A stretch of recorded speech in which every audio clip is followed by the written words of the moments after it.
Hello, children. It's Grandma with more of Stuart Little, and tonight we're reading An Evening on the River.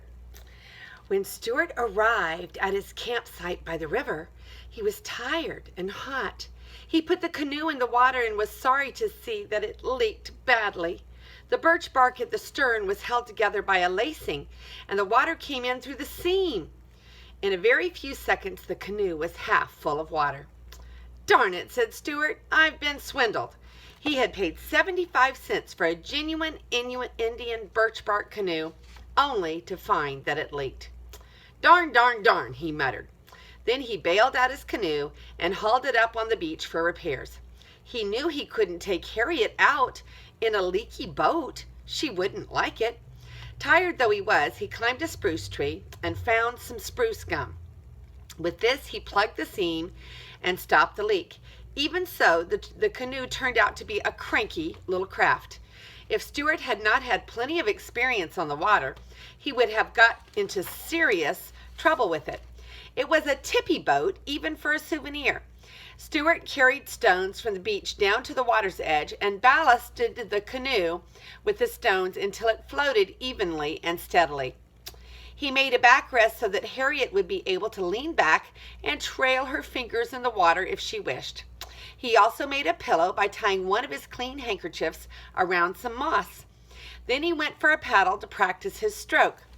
He was angry that he didn't have anything better than a paper spoon for a paddle, but he decided that there was nothing he could do about it. He wondered whether Harriet would notice that his paddle was really just an ice cream spoon. All that afternoon, Stuart worked on the canoe, adjusting ballast, filling seams, and getting everything shipshape for the morrow. He could think of nothing else but his date with Harriet. At supper time, he took his axe, felled a dandelion, opened a can of deviled ham, and had a light supper of ham and dandelion milk. After supper, he propped himself up against a fern, bit off some spruce gum for a chew, and lay there on the bank dreaming and chewing gum. In his imagination, he went over every detail of tomorrow's trip with Harriet. With his eyes shut, he seemed to see the whole occasion plainly. How she would look when she came down the path to the water, how calm and peaceful the river was going to be in the twilight, how graceful the canoe would seem, drawn up on the shore. In imagination, he lived every minute of their evening together. They would paddle to a large water lily pad upstream, and he would invite Harriet to step out on the pad and sit a while. Stuart planned to wear his swimming trunks under his clothes so that he could dive off the lily pad into the cool stream. He would swim the crawl stroke up and down and all around the lily pad while Harriet watched, admiring his ability as a swimmer. Harriet chewed the spruce gum very rapidly as he thought about this part of the episode. Suddenly, Stuart opened his eyes and sat up. He thought about the letter he had sent and wondered whether it had been delivered. It was an unusually small letter, of course, and might have gone unnoticed in the mailbox. This idea filled him with fears and worries, but soon he let his thoughts return to the river. And as he lay there, a whippoorwill began to sing on the opposite shore. Darkness spread over the land, and Stuart dropped off to sleep. The next day dawned cloudy. Stuart had to go up to the village to have the oil changed in his car. So he hid the canoe under some leaves, tied it firmly to a stone, and went off on his errand, still thinking about Harriet and wishing it was a nicer day. The sky looked rainy. Stuart returned from the village with a headache, but he hoped that it would be better before 5 o'clock. He felt rather nervous, as he had never taken a girl canoeing before. He spent the afternoon lying around camp, trying on different shirts to see which looked best on him, and combing his whiskers. He would no sooner get a clean shirt on than he would discover that it was wet under the arms from nervous perspiration, and he would have to change it for a dry one. He put on a clean shirt at 2 o'clock, another at 3 o'clock, and another at 4:15. This took up most of the afternoon. As 5 o'clock drew near, Stuart grew more and more anxious. He kept looking at his watch, glancing up the path, combing his hair, talking to himself, and fidgeting. The day had turned chilly, and Stuart was almost sure that there was going to be rain.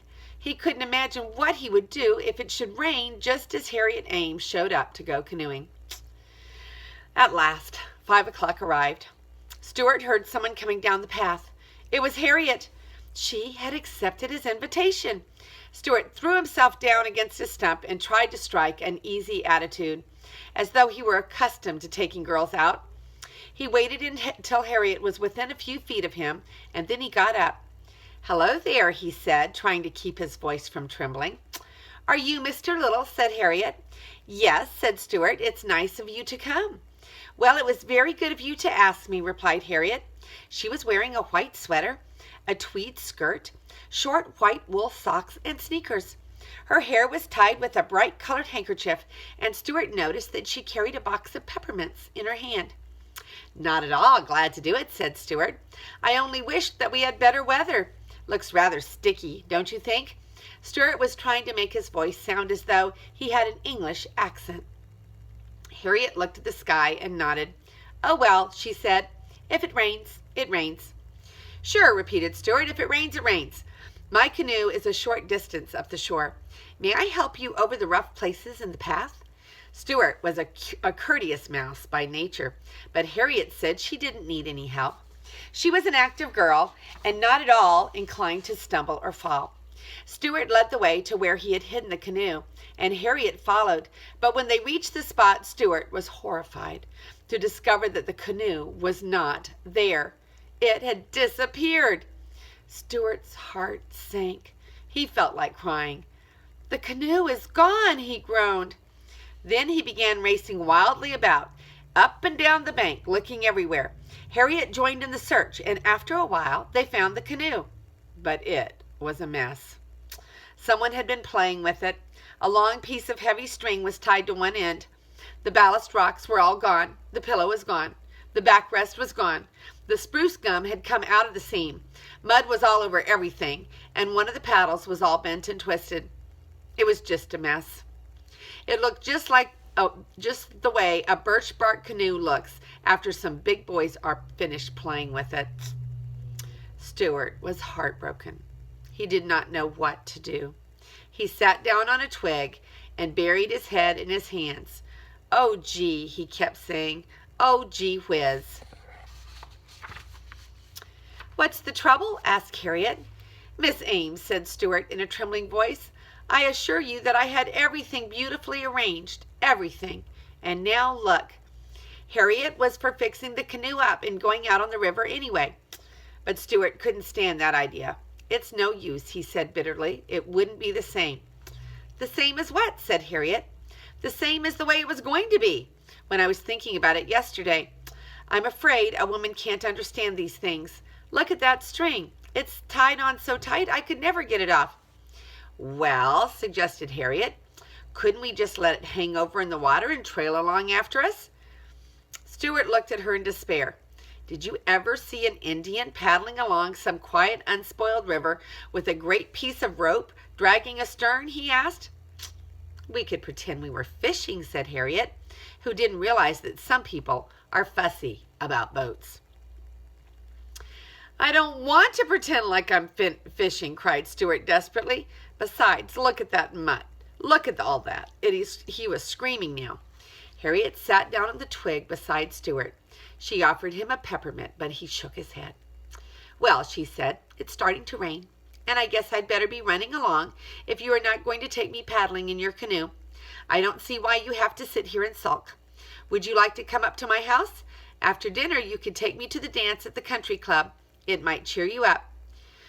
"No, thank you," replied Stuart. "I don't know how to dance. Besides, I plan to make an early start in the morning. I'll probably be on the road at daybreak." "Are you going to sleep out in this rain?" asked Harriet. "Certainly," said Stuart. "I'll crawl in under the canoe." Harriet shrugged her shoulders. "Well," she said, "goodbye, Mr. Little." "Goodbye, Miss Ames," said Stuart. "I am sorry our evening on the river had to end like this." "So am I," said Harriet, and she walked away along the wet path toward Tracy's Lane, leaving Stuart alone with his broken dreams and his damaged canoe. So, What do you think about Stuart? Sounded like Miss Ames was all game to try to fix things up again and go on anyway, but Stuart was just fit to be tied, wasn't he? There's Stuart getting his canoe all ready, and he picked a dandelion and opened a can of ham and had some supper. And here he is thinking about Miss Ames watching him swim because he's so athletic. And then here he is trying to pretend to be all nonchalant as she comes down the path.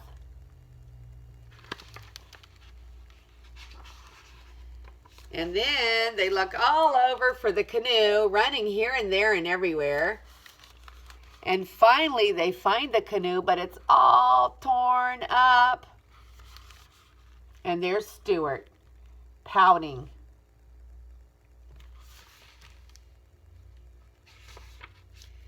And there's Harriet trying to comfort Stuart, but he just won't be comforted. I really think that Miss Harriet was a better sport, don't you? And there's Harriet leaving with her box of candy and going back home while Stuart pouts. And the next chapter is going to be heading north. This is Grandma Carla. I love you.